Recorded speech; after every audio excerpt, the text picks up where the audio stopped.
Mister, possiamo dire che una partita di quasi 100 minuti si è decisa alla fine del primo e all'inizio del secondo tempo? Ma diciamo che era una partita dove si poteva decidere in qualsiasi momento della gara, perché comunque la forza delle due squadre è una forza non indifferente, è una partita dove i nervi, magari qualche episodio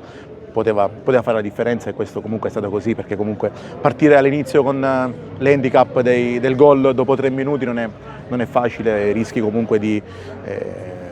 andare sotto e non saperla gestire per un discorso magari di nervosismo, non per un discorso di organizzazione. Ma là siamo stati bravi, nonostante comunque loro è una squadra che nelle ripartenze è la loro, diciamo, arma migliore, e lì siamo stati bravi a essere equilibrati, siamo stati bravi a stare compatti per tutti i 90 minuti e aspettare l'occasione giusta, perché comunque siamo una squadra che crea tanto, quindi anche in casa stesso comunque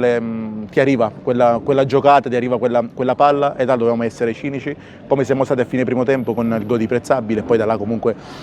abbiamo gestito la gara diversamente, credo che l'abbiamo gestita nel miglior modo possibile, perché nel secondo tempo non abbiamo rischiato niente, a parte falli laterali, palloni buttati dentro, quindi non abbiamo concesso niente. È una squadra come il Gela, non concedere tantissimo comunque significa che hai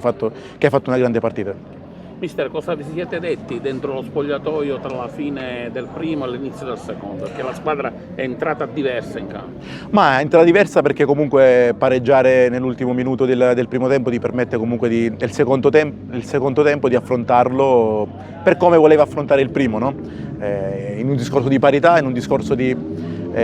atteggiamento, un discorso tattico dove volevamo attirare l'avversario per andarlo a prendere alle spalle, ma passando in svantaggio ovviamente questo non puoi farlo, perché loro si sono abbassati, si sono messi compatti e aspettavano magari qualche giocata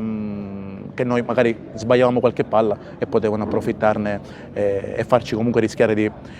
prendere il secondo gol, ma là siamo stati bravi e comunque l'atteggiamento del secondo tempo non è cambiato dal primo, è cambiato solo l'inerzia della partita, perché comunque l'1-1 e l'1-0 credo che sono due gare totalmente diverse. Possiamo dire che l'Atletica ha vinto anche contro la sfortuna, dato con Gialdi a causa di uno stiramento non convocato. Valenza nei primi minuti si è fatto male, non è stato al 100% per tutta la partita, e poi anche Crivello è uscito anzitempo. Sì, anche Flores in settimana ha accusato comunque una botta alla caviglia di domenica scorsa, quindi eravamo in mezzo al campo, un reparto comunque in difficoltà, però credo che la voglia, la fame, la determinazione del gruppo non è indifferente, dall'inizio dell'anno fa la differenza, quindi chi va in campo sa benissimo che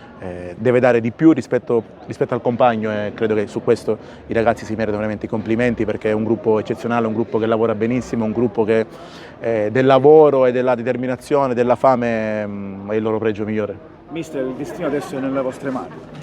Ma il destino è nelle nostre mani, dobbiamo continuare a fare quello che sappiamo fare, perché comunque 2 settimane fa eravamo anche a 4 punti, poi vedi la gara interna con lo Sciacca, dove credo che sia stata forse la nostra migliore partita di tutto l'anno, per occasioni create, per gioco, quindi hai rimesso tutto, diciamo, in gioco con un punto, quindi 4 punti vediamo che in questo campionato non sono nulla, dobbiamo continuare. Oggi credo che non è il fine del campionato, perché l'esultanza a fine partita ci sta, perché comunque vuoi o non vuoi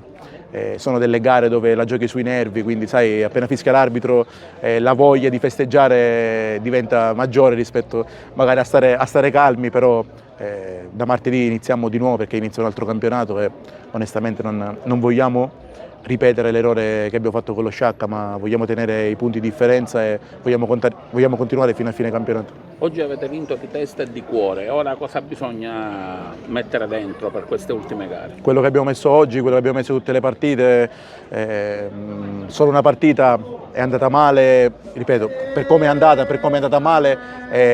dobbiamo continuare a lavorare per come abbiamo fatto, e anche, secondo me, anche meglio, perché poi sai, quando magari